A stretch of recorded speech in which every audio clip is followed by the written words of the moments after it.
Hello everyone, welcome back to this channel students. आज के class में हम लोग अकाउंटिंग इक्वेशंस का एक प्रॉब्लम को सॉल्व करते चलेंगे, जहां पे हमें कुछ नया सीखने को मिलेगा और हमारा सेंस और भी ज्यादा डेवलप हो जाएगा। कुछ प्रॉब्लम को हम लोग यहाँ पे ट्रांजैक्शंस के तौर पे लिख रखिए, जो आपके स्क्रीन पे आपको initial portions of this video के अंदर दिखाई देगा। चलिए शुरू करते हैं। तो students, accounting equations for the Manoj Pant का ये इक्वेशंस है। तो first of all started business with cash. Students, accounting equations के अंदर कुछ चीजें हमें देखना होता है। तो फर्स्ट ऑफ ऑल जो है ये एसेट यहां पे इक्वल टू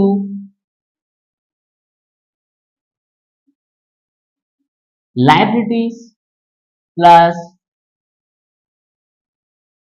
कैपिटल के रूप में। सो जो होता है एसेट, जो एसेट फॉर्म में हम लोग लिखते हैं वो एसेट होता है, और लायबिलिटीज प्लस कैपिटल को जोड़ करके इस दोनों इक्वेशंस को हम लोग बराबरी पे लेके आते हैं, यानी कि इक्विवेलेंसी करते हैं। तो ये होता है अकाउंटिंग इक्वेशंस का कुछ इनिशियल पोर्शंस। तो started business with cash by Manoj Pant. अब मनोज पंत अगर कैश ले आता है तो ये इसका कैपिटल भी बन जाता है, बिजनेस करने के लिए तो लाया है। सो दैट इज वाई हम लोग यहाँ पे लिखेंगे कैश। सो 1,50,000 एंड कैपिटल ये सेम होगा 1,50,000। सो यहाँ पे हमारे पास जो होगा 1,50,000 एंड 1,50,000 दोनों तरफ, और ये 1,50,000। ठीक है, चलिए नेक्स्ट पॉइंट हम लोग देखते हैं। Purchase goods for cash. 7,000 रुपए का हम लोग कुछ सामान खरीदे हैं। तो अगर सामान खरीदते हैं तो ये स्टॉक के रूप में हमें मिलता है। सो यहाँ पे प्लस 7,000 यहाँ पे हमें मिलता है।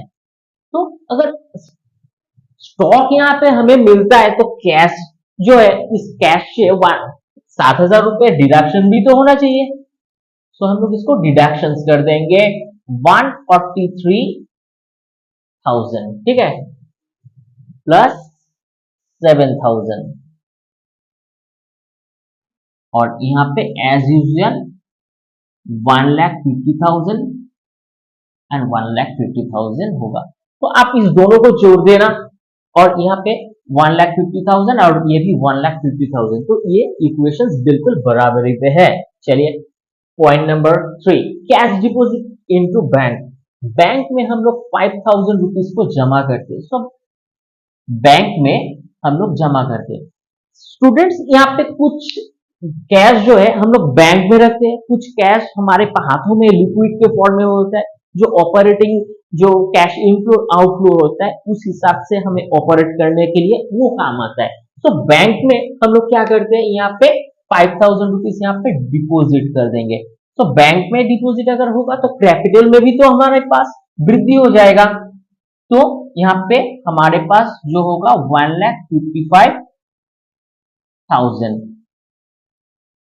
और यहाँ पे भी हमें बैंक का अलग से एक कोलम के अंदर हमें जो बैंक का जो यहाँ पे सेगमेंट्स है वहां पे भी 5,000 रुपीज हमें देखने को मिलता है। तो आप इसको ऐड कर देना, 1,43,000, 7,000 एंड 5,000। सो 1,55,000, 1,55,000, तो 1,55,000। ओके, चलिए next point, credit purchase. Student, purchase हम लोगों ने करी 500 रुपए का, वो हमारे पास स्टॉक के रूप में डिपॉजिट हो जाएगा, आ जाएगा, लेकिन इसका पेमेंट तो हम लोग नहीं करी। सो दैट इज वाई यहाँ पे एक सेगमेंट्स होगा क्रेडिटर्स। अब क्रेडिटर्स के अंदर हमें 500 रुपीज पे करना है, जो हमें बाद में पे करना पड़ेगा। तो स्टूडेंट्स, किसी भी सामान को अगर हम लोग खरीदते हैं तो बाद में उस पैसे को चुकाना ही होता है, क्योंकि अगर हम एट फॉर द मोमेंट में हम लोग पैसा नहीं देते तो बाद में इसको हमें रीपे करना जरूर होता है, लेकिन उस जो सामान है उस वो जो आएगा वो स्टॉक के रूप में हमें मिल जाएगा। So it will be adding together with 7,000 and it will be 7,500, 1,43,000। तो स्टूडेंट्स चलिए इसको हम लोग एक बार वेरीफाई कर लेते हैं कि इस दोनों तरफ हमारे जो बैलेंस है ये बिल्कुल सेम है क्या नहीं। 143,000 माइनस 7,500 एंड, तो बिल्कुल हमारे पास ये सेम है स्टूडेंट्स। अपने से भी आप वेरीफाई जरूर कीजिए। अच्छा, तो अभी हमारे पास जो पॉइंट्स होगा ये पेड रेंट, हम लोगों को रेंट पे करना पड़ेगा। किसी गोदाम को अगर हम लोग भाड़े पे ले रखी है तो उस हिसाब से इसको हमें पे करना पड़ेगा। अगर पे करना होगा तो कैश से हम लोग दे देंगे और यहाँ से भी हम 600 रुपए को यहाँ पे कर देंगे। तो स्टूडेंट्स जो यहाँ पे बैलेंस होगा -600, सो हमारे पास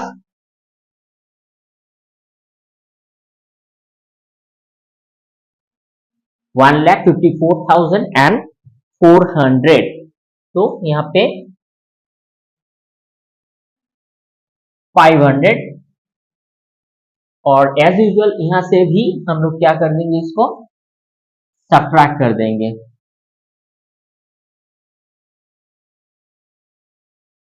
तो स्टूडेंट्स यहाँ पे जो बैलेंस होगा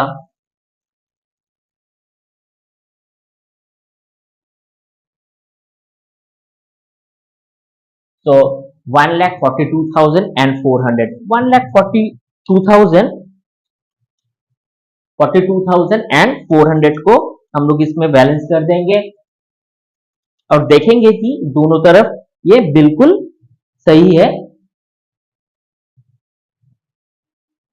तो यहाँ पे 500 प्लस, सो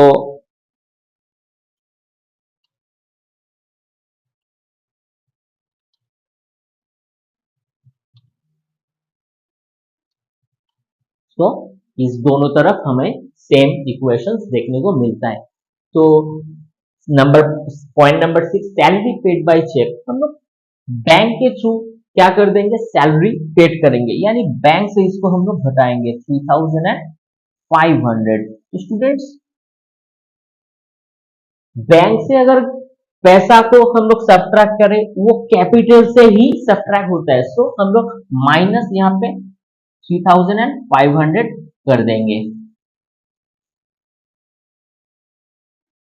तो स्टूडेंट्स यहाँ पे जो यहाँ पे होगा 1,575 00 1,42,400।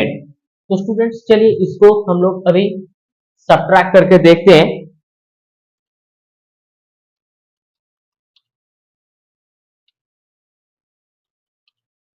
तो 15,900 प्लस यहाँ पे 500। तो स्टूडेंट्स आप इसको ऐड कर लेना तो आपको ये बैलेंस देखने को मिलेगा कि 500 प्लस 15,900। सो हम लोग यहाँ पे बैलेंस करके देखेंगे कि बोथ ऑफ साइड्स के अंदर ये इक्वेशन सेम मैच करता है या नहीं। तो स्टूडेंट्स यहाँ पे भी हमारे पास जो बैलेंस है बिल्कुल सेम है। चलिए क्रेडिट सेल, यानी हम लोगों को कुछ सामान बेचना है, वो स्टॉक के अंदर से हम लोग क्रेडिट सेल कर देंगे। स्टूडेंट क्रेडिट सेल का मतलब क्या होता है, क्रेडिट सेल का मतलब ये होता है कि हम लोग सामान को तो बेच चुके हैं लेकिन पैसा अब तक नहीं मिला है। तो अगर ऐसा इस सिचुएशंस के अंदर आता है तो हमें डेटर्स के एक सेगमेंट्स को यहाँ पे करना होता है, जहां पे हमें ये दिखाना होता है कि डेटर्स हमारे पास 7 है। 7,000 है। इसका मतलब ये होता है कि स्टूडेंट्स हम लोग सामान तो बेचे है, वो अगला हमें अब तक पैसा नहीं दिया है, सो हमें उनसे पैसा रिसीव करना है। तो अगर ऐसा सिचुएशन आता है तो वो डेटर एज अ ट्रीट होता है, ठीक है। तो चलिए हम लोग यहाँ पे देख लेते हैं 7,000 प्लस 1500 500 142 400 इक्वल टू 500 प्लस 900। तो स्टूडेंट्स यहाँ पे हम लोग देख लेते हैं कि इस बैलेंस बिल्कुल सेम है। इसको एक बार वेरिफिकेशन कर लेते हैं। 1,51,400 तो बिल्कुल यहाँ पे भी सेम होगा।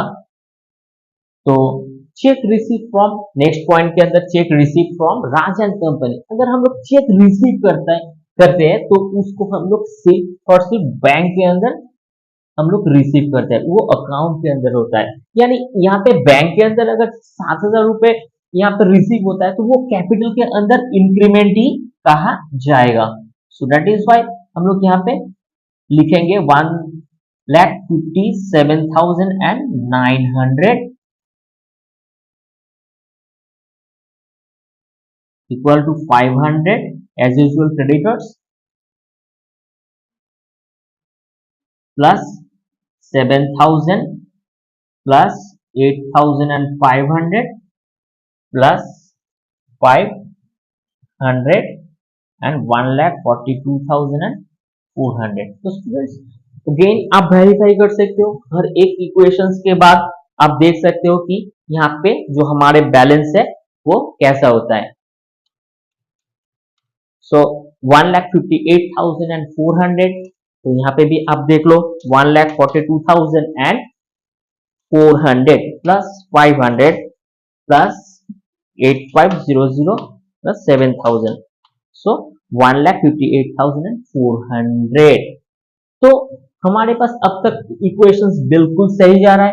परचेस फर्नीचर ऑफ ₹2,000 पर चेक, हम लोग फर्नीचर भी खरीदे हैं, तो फर्नीचर का और एक सेगमेंट हमारे पास रहेगा। तो हमारे पास 2,000 का फर्नीचर भी आ गया है, लेकिन हम लोग इसमें चेक को इशू करें, ठीक है। तो अगर चेक को इशू करते हैं तो ये it will be deducted from the bank account,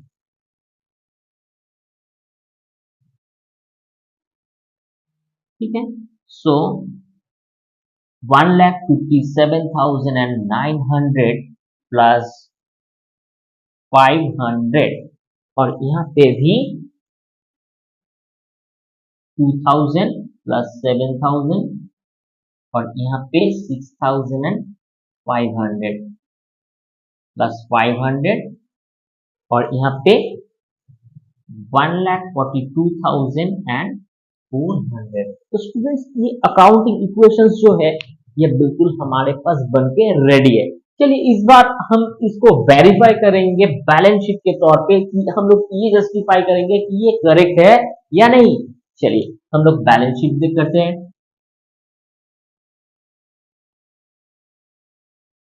तो बैलेंस शीट में यहाँ पे आएगा लाइब्रेरीज और यहाँ पे एसेट।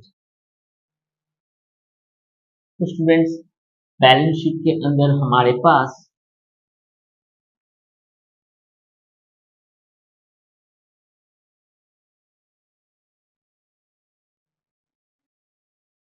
तो एसेट के फॉर्म में हमें यहाँ पे कैश मिलता है। तो cash 1,42,400। Next stock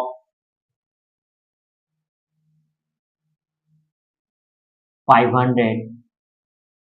next bank 6,500। Next debtors 7,000। Furniture 2,000। चलिए हम लोग देखते हैं कि क्रेडिटर्स में हमारे पास लाइबिलिटीज जो है वहां पे सिर्फ क्रेडिटर्स जो है वो 500 का, और बाकी जो है कैपिटल जो 1,57,900 ये है। तो चलिए दोनों को हम लोग बैलेंस करके देखते हैं कि एग्जैक्ट जो अमाउंट है वो सही है या नहीं। 500, 6,500 plus 7,000 plus 2,000, so 1,58,000 and 8,400। इसको भी हम लोग देख लेते हैं।